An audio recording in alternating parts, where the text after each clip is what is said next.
ओमज्ञानतिमिरन्दस्य ज्ञानाञ्जनशलाकया चक्षुरुन्मिलितं येन तस्मै श्रीगुरुवे नमः। नमो विष्णुपादाय कृष्णपृष्ठाय भक्तिवेदान्त स्वामी इति नामिने। नमस्ते सारस्वती देवी गौरवाणी प्रचारिणे निर्विशेष शून्यवादी पाश्चात्यदेशतारिणे। जय श्री कृष्ण चैतन्य प्रभु नित्यानंद श्री अद्वैत गदाधर श्रीवासादि गौर। हरे कृष्ण कृष्ण कृष्ण हरे हरे, हरे राम राम राम हरे हरे।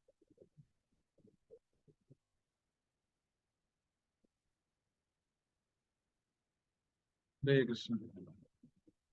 हाँ, तो हम शुरू करते श्री प्रभुपाद जी का पुस्तक शीर्षोपनिषद। मंत्र जो हम पढ़ रहे थे वो है मंत्र क्रमांक 5, हमने खत्म कर दिया था।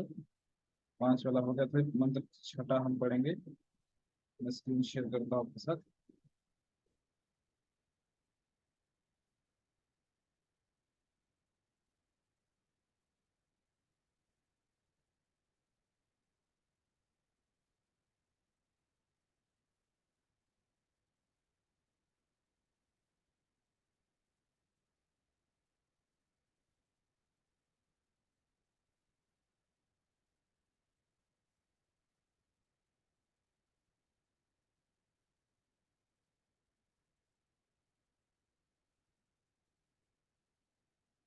तो आप भी पीछे पीछे श्लोक दोहरा सकते हैं। मंत्र 6 का।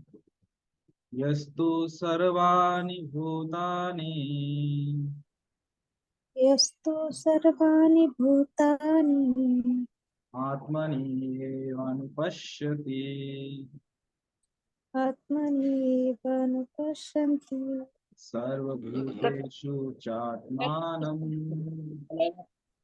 सर्वभूतेषु चात्मानं ततो न विजुगुप्सते। ततो ततो न न विजुगुप्सते। यस्तु सर्वाणि भूतानि यस्तु सर्वाणि सर्वाणि भूतानि आत्मनि एव अनुपश्यति पश्यति सर्वभूतेषु चात्मानं सर्वभूतेषु सर्वभूतेषु चात्मानं ततो न विजुगुप्सते। ततो न विजुगुप्सते। यस्तु सर्वाणि भूतानि यस्तु सर्वाणि सर्वाणि भूतानि भूतानि आत्मनि एव अनुपश्यति आत्मनि एव आत्मनि पश्यति। सर्वभूतेषु चात्मानं सर्वभूतेषु आत्मानं ततो न विजुगुप्सते। ततो न विजुगुप्सते। यह जो तू लेकिन सर्वाणी समस्त भूतानी जीवों को आत्मनि परमेश्वर के संबंध में एव केवल अनुपश्यति नियमित ढंग से देखता है।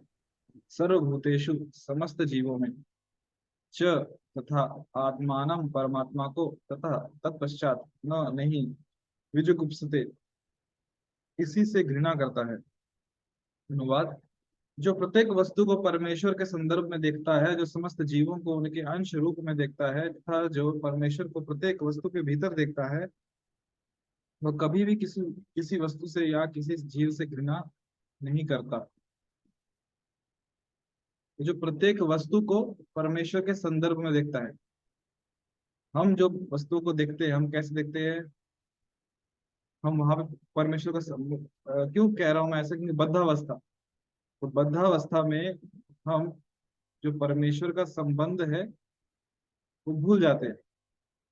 जैसे कि मान लीजिए हमने कहीं घूम रहे हैं और घूमते घूमते किसी खेत में पहुंचकर वहां हमने पेड़ पे आम देख ली, तो मान लीजिए पेड़ पर बेर देख ली, कुछ भी देखा, तो वहां हम परमेश्वर का संदर्भ याद रहता है कि नहीं रहता, कि ये वृक्ष किसका है, इस पे जो फल है वो किसके हैं। यहाँ सिर्फ एक ही चीज याद आती है कि फल दिखा तो सीधा मुंह में स्वाहा।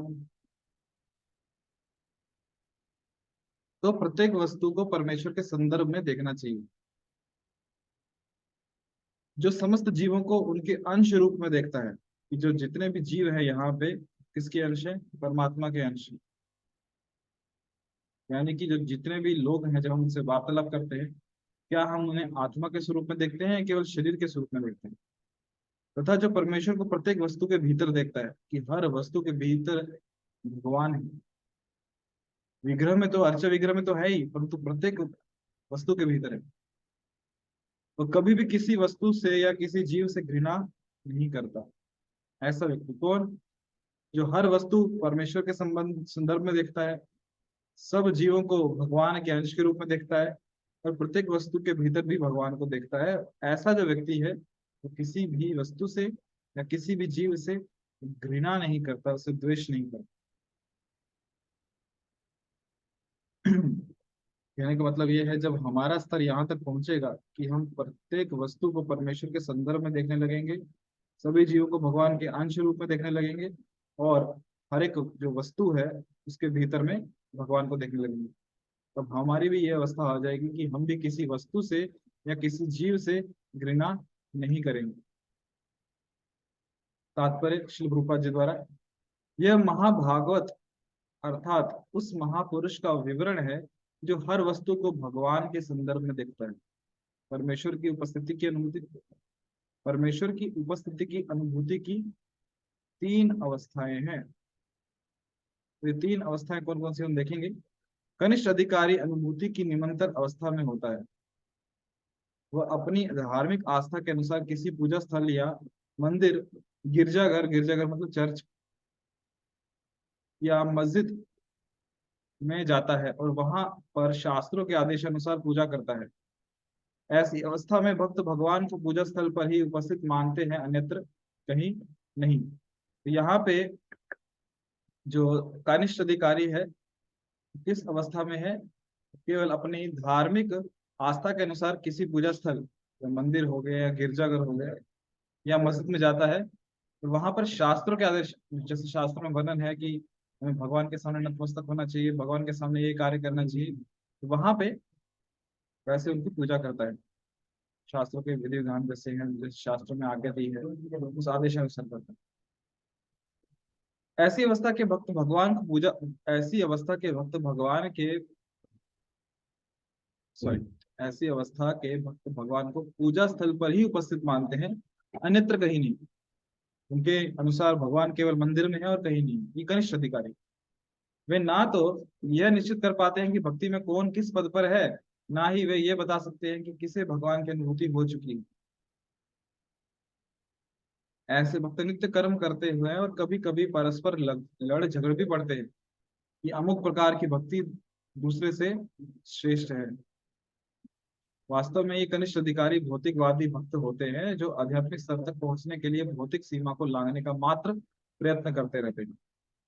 तो कनिष्ठ अधिकारी मतलब थर्ड क्लास जो व्यक्ति है, हम उसके बारे में कह सकते हैं, मतलब गया गुजरा नहीं, कम से कम वो भगवान को में विश्वास तो करता है, भगवान की भक्ति तो करता है।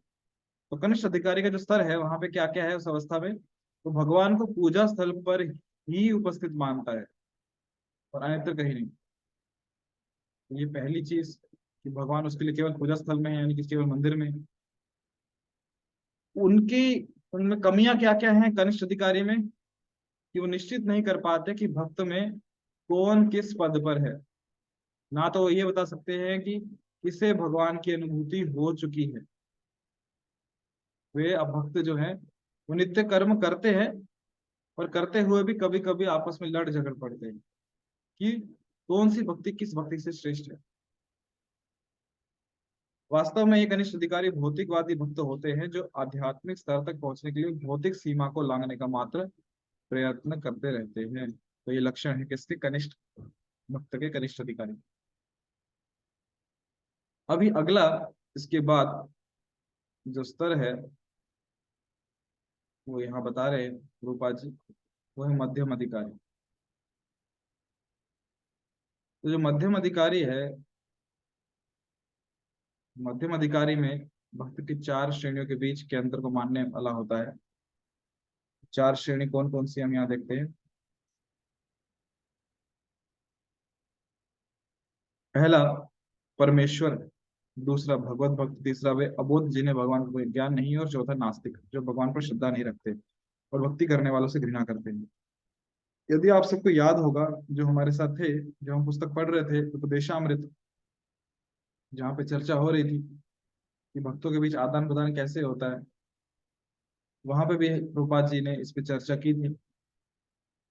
तो यहाँ पे बता रहे हैं कि जो चार प्रकार की श्रेणियां हैं जो भक्त, तो उन जो मनुष्यों की चार प्रकार की श्रेणियां हैं, तो उन हर श्रेणी के जो व्यक्ति है उसे किस प्रकार व्यवहार करना है, जो उनमें भेद करना जानता है, जो उनसे व्यवहार करना जानता है, उसे मध्यम अधिकारी कहते हैं।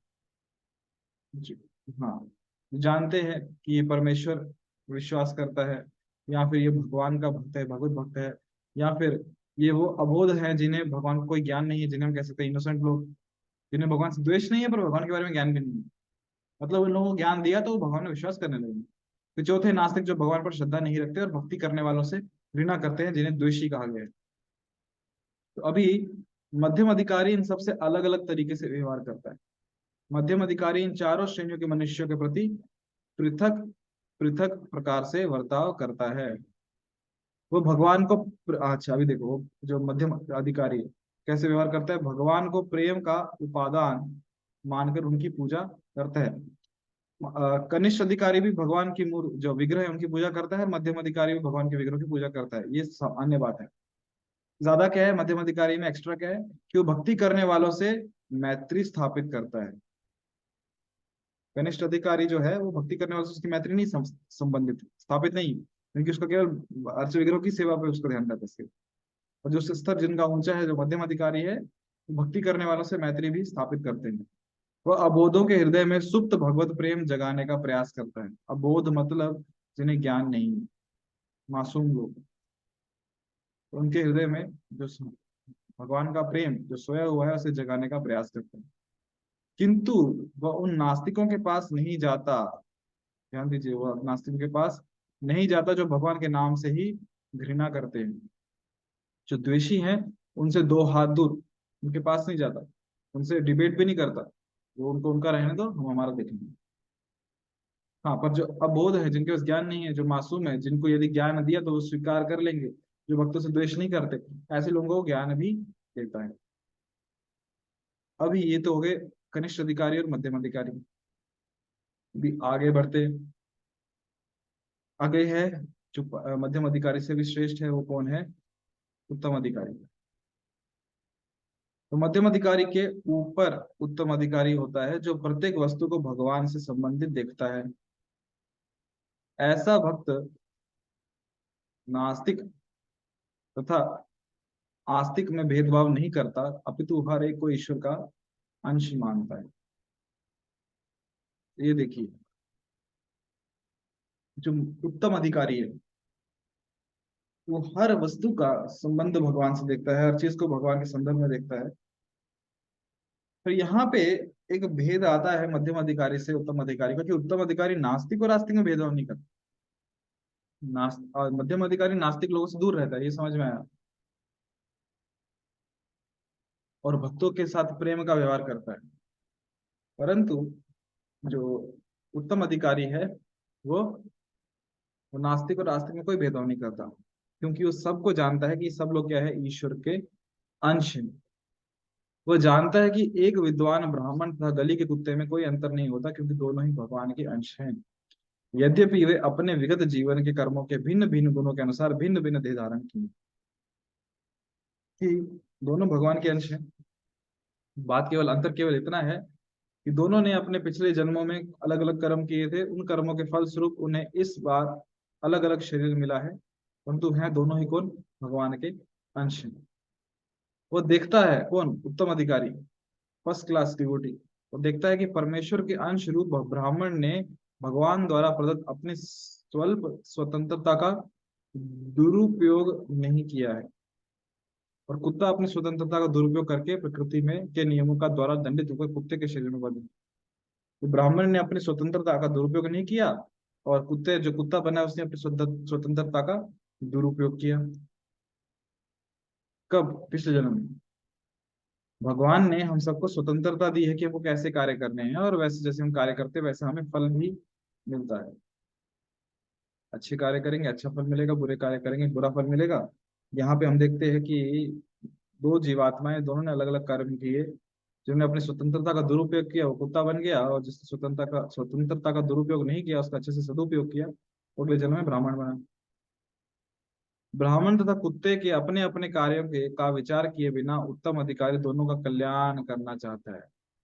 उत्तम अधिकारी दोनों का कल्याण करना चाहता है, तो चाहता है दोनों भगवान की सेवा में रत रहें, फिर चाहे किसी भी योनि में, कैसे भी कर्म की हो।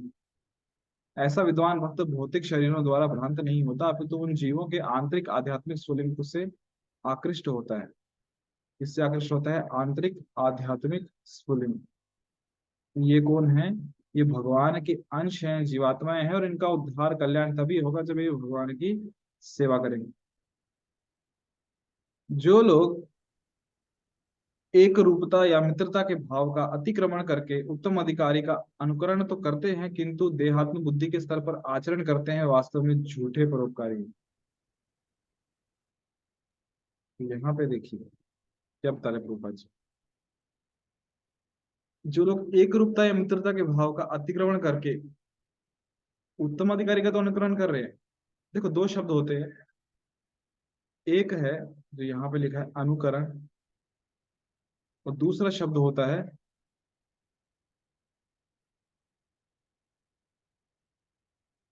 अनुसरण। तो ये जो लोग हैं, एक रूपता या मित्रता के भाव का अतिक्रमण करके उत्तम अधिकारी का अनुकरण करते हैं। अनुकरण मतलब कि जैसे वो कार्य कर रहे हैं उत्तम अधिकारी, ये भी वैसे कार्य करने का प्रयास करते हैं।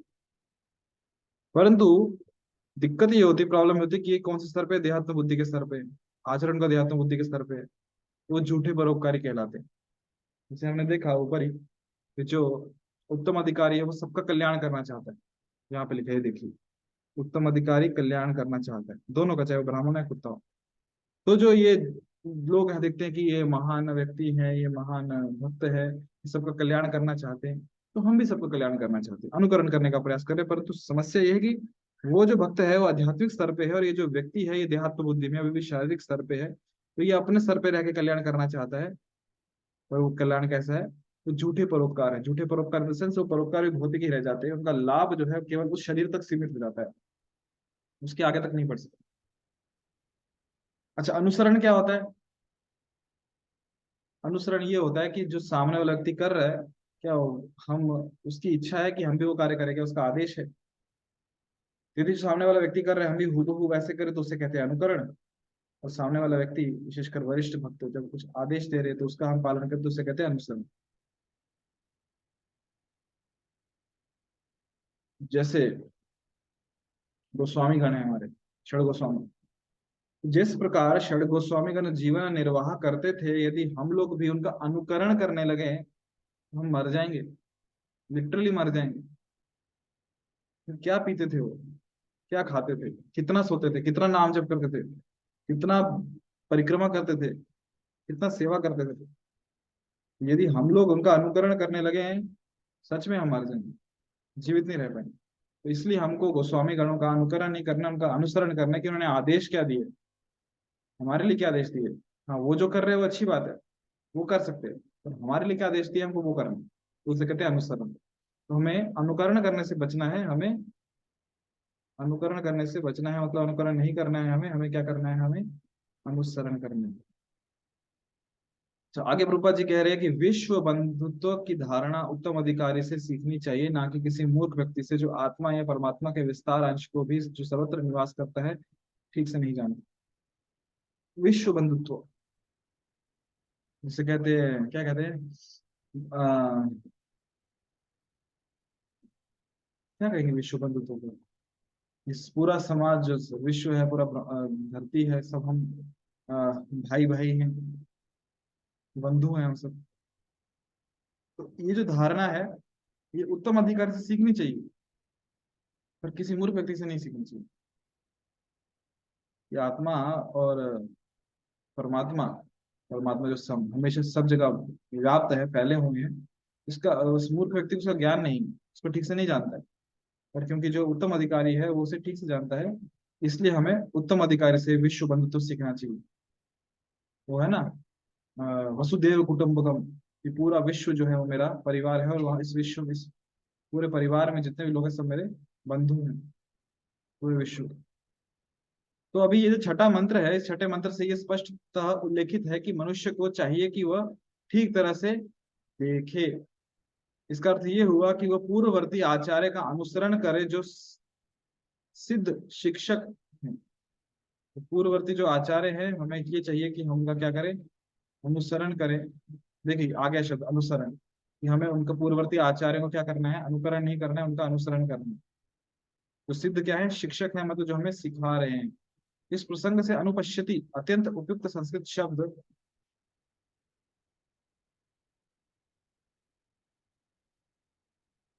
है। अनुपश्यति जो शब्द है वो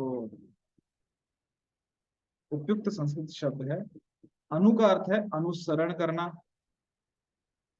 और पश्यति का अर्थ है देखना। इस प्रकार अनुपश्यति शब्द का अर्थ ये हुआ कि वह वस्तुओं को उस रूप में ना देखे जिस तरह वह अपनी खुली आंखों से देखता है, प्रत्युत बल्कि पूर्ववर्ती आचार्य पूर्ववर्ती आचार्यों का अनुसरण करे। देखो शब्द आ गया कि पूर्ववर्ती जो आचार्य हैं उनका क्या करना है, अनुसरण करना है, उनके आगे का पालन करना है। केवल अनुकरण नहीं करना कि जैसे हम केवल खुली आंख से जैसे देख रहे हैं वैसे करना।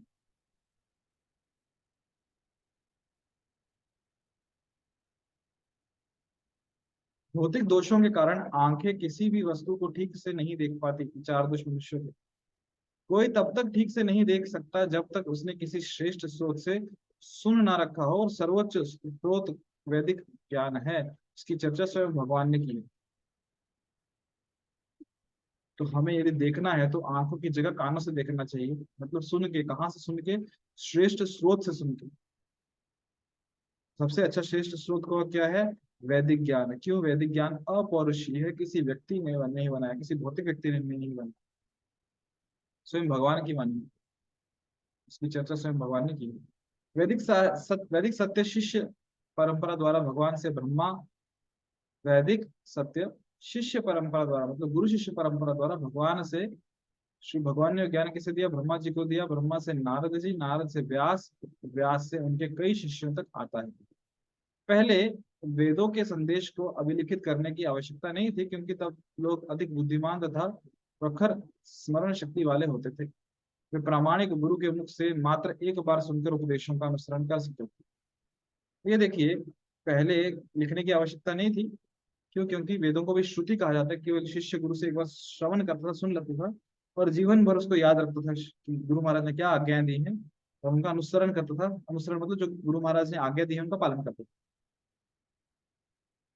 और अभी की जो बुद्धि है, मंद सुमंद मत्यो मंद भाग्य उपाद्रता, जो हमारी बुद्धि है कलयुग में, वो बहुत कम है। कि हमने ही चाबी निकाल के कहीं रख दी और हमें याद नहीं रहता कि हमने चाबी कहाँ रखी। दिन भर ढूंढते रहते, और याद आता है कि चाबी वो गाड़ी को ही लगी हुई है।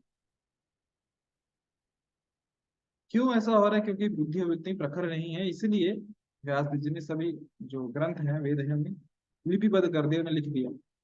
इस समय शास्त्रों की अनेक टीकाएं प्राप्त हैं, किंतु उनमें से अधिकांश उस शिष्य परंपरा से मेल नहीं खाती है जो श्री व्यास देव से प्रारंभ होती है, जिन्होंने पहले पहल वैदिक वांग्मय का संकलन किया। श्री व्यासदेव की अंतिम परम पूर्ण तथा भव्य कृति श्रीमद् भागवत है, जो वेदांत सूत्र की सहज टीका है। भगवत गीता ये कृति है जिसका प्रवचन स्वयं भगवान ने किया और व्यासदेव ने उसको लिपिबद्ध किया। तो वेदों की, व्यासदेव जी ने वेद लिखे, उसकी यदि पहली टीका देखे तो श्री व्यासदेव जी ने स्वयं पहली टीका लिखी वेदों पे। वो कौन है, श्रीमद् भागवत है, और सहज टीका है। और भगवत गीता भी एक कृति है व्यासदेव जी की। इसका प्रवचन किसने किया, स्वयं भगवान ने किया, और व्यासदेव जी ने उसको लिपिबद्ध कर दिया, उसको लिख दिया। तो ये अत्यंत महत्वपूर्ण शास्त्र है श्रीमद् भागवतम और भगवत गीता। और ऐसी कोई भी टीका जो भगवत गीता या श्रीमद् भागवत के सिद्धांतों के विपरीत है, अवैध है। अवैध मतलब इलीगल है, जो उनके सिद्धांतों के विपरीत कुछ बोल रही है। उपनिषदों, वेदों, वेदांत सूत्र, भगवत गीता तथा श्रीमद् भागवत के मध्य पूर्ण साम्य है। और किसी के वेदों के संबंध में तब तक किसी भी निर्णय तक पहुंचने का प्रयास नहीं करना चाहिए जब तक उसे व्यास देव की शिष्य परंपरा के सदस्यों के आदेश न प्राप्त हो जाए, जो भगवान तथा उनकी विभिन्न शक्तियों पर विश्वास करते हैं, जैसे कि श्री ईशोपनिषद में व्याख्या हुई है। तो यहाँ पे श्री रूपा जी कह रहे हैं, जो उपनिषद है, वेद है, वेदांत सूत्र है, भगवत गीता है, या फिर श्रीमद् भागवत ही है, इनमें साम्य है। मतलब ये सब एक ही बात बोल रहे हैं, कुछ अलग अलग चीजें नहीं बोल रहे। और वेदों के संदर्भ की जहां तक बात रही, तो अपने आप किसी को किसी निर्णय तक नहीं पहुंचना चाहिए जब तक वो निर्णय व्यास देव जी की जो परंपरा है, गुरु शिष्य परंपरा, उससे सैंक्शन ना हो, वहां पे उसकी अनुमति ना हो, तो यहाँ से आदेश ना मिल जाए। क्योंकि जो परंपरा है ये भगवान की शक्तियों को विश्वास रखती है। जैसे कि हमारी जो परंपरा है, ब्रह्म मध्व गौड़ी संप्रदाय, व्यास देव जी की आगे परंपरा चली आ रही है। व्यास देव जी के शिष्य हुए माधवेंद्रपुरी, और वहीं से परंपरा आगे चलती है। जो हम ज्ञान हम सीख रहे हैं वो क्या है? प्रमाणिक ज्ञान। भगवत गीता के अनुसार 18 अध्याय श्लोक क्रमांक 54, जो पहले से मुक्त पद ब्रह्मभूत पर आसीन है और प्रत्येक जीव को अपना ही भाई मानता है, वही उत्तम अधिकारी बन सकता है। कहाँ आसीन है? जो पहले से मुक्त पद यानी ब्रह्मभूत पर आसीन है और प्रत्येक जीव को अपना ही भाई मानता है, वही उत्तम अधिकारी भक्त बन सकता है। तो ये जो श्लोक है, कि मैं देखता हूँ कौन सा श्लोक है ये, अध्याय क्रमांक 18 और श्लोक क्रमांक 54। या हम्म ब्रह्मभूत प्रसन्नात्मना शोचिति न कांक्षति समः सर्वभूतेषु न मद भक्तिम लभते परम। जो ब्रह्मभूत पद पे, मुक्त पद पे स्थित हो चुका है, समहम सर्वभूतेषु, अपने समान ही मानता है सभी जीवात्मा को, तो वही उत्तम अधिकारी बन सकता है। ऐसी दृष्टि राजनीतिज्ञों को नहीं प्राप्त हो सकती,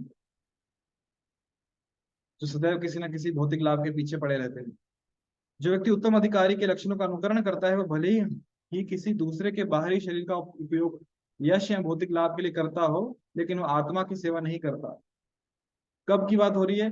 यदि उत्तम अधिकारी का अनुकरण किया जाए। तो याद रहे, हमें अनुकरण नहीं करना है, हमें अनुसरण करना है।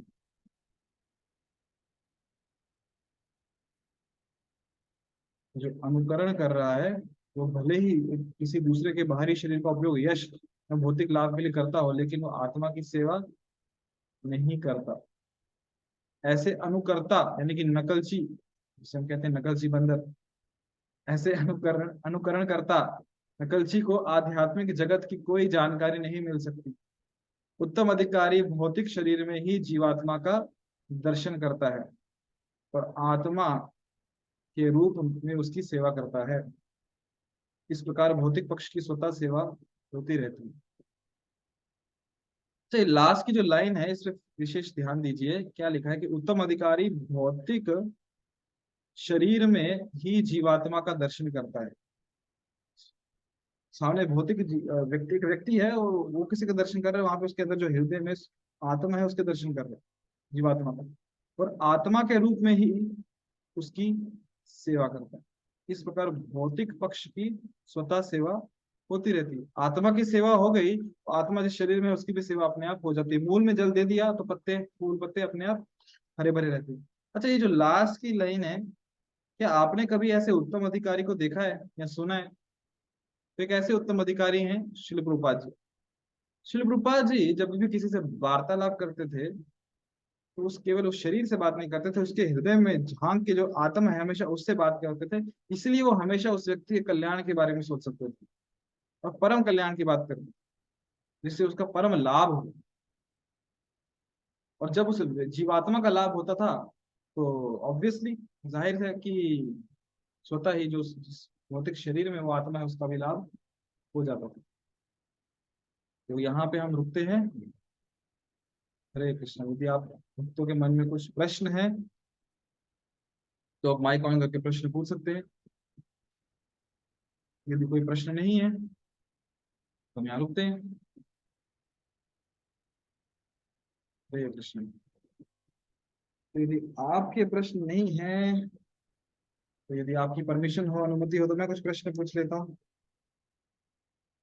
आप माइक ऑन करके उन प्रश्नों का उत्तर दे सकते हैं। यहाँ पे हमने भक्तों की 3 श्रेणियां देखी। आप में से कोई भक्त क्या बता सकते हैं माइक ऑन करके वो 3 श्रेणियां कौन कौन सी हैं? कोई भी जन माइक ऑन करके बता सकते हैं 3 श्रेणियां कौन कौन सी है भक्तों की।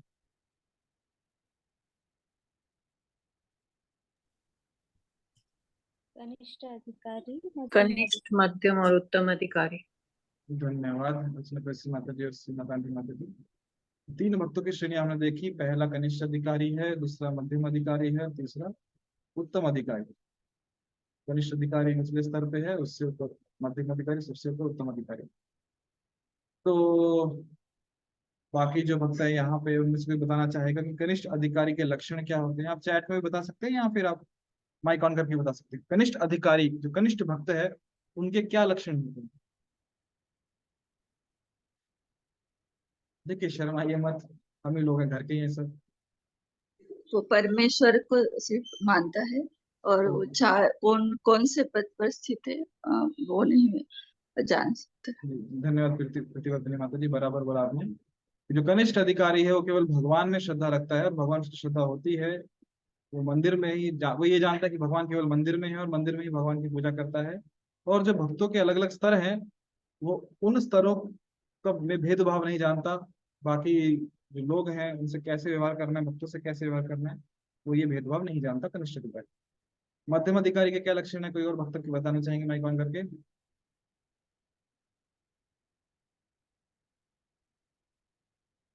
ठीक है, कोई भी भक्त माइक ऑन करके बताइए मध्यम अधिकारी के क्या लक्षण है? वो कौन कौन से पद पे स्थित है ये जी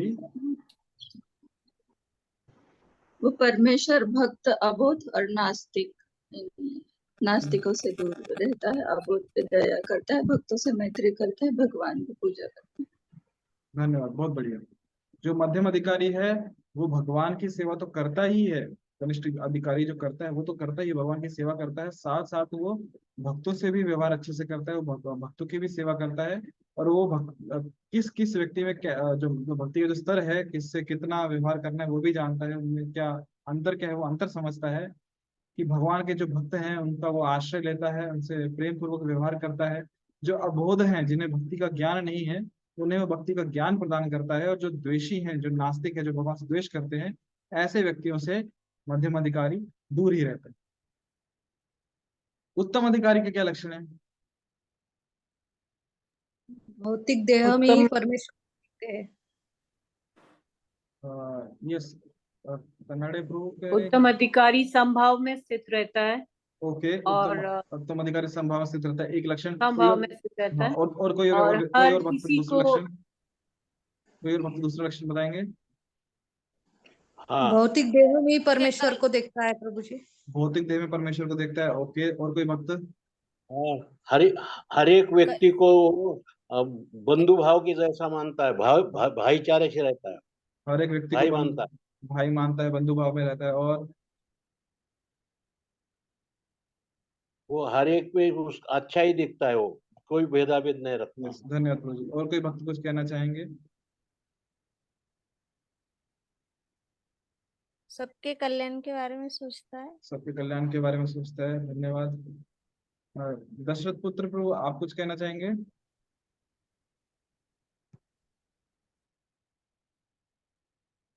नहीं प्रभु जी, मैंने ही बताया, अच्छा जी, भौतिक देह में परमेश्वर को देखते हैं। भौतिक देह में परमेश्वर को देखते हैं, धन्यवाद। तो ये सब लक्षण है किसके? उत्तम अधिकारी के लक्षण। कि वो नास्तिक में और आस्तिक में भेद नहीं करता, वो सब में भगवान अंश को देखता है, सबके कल्याण के बारे में सोचता है।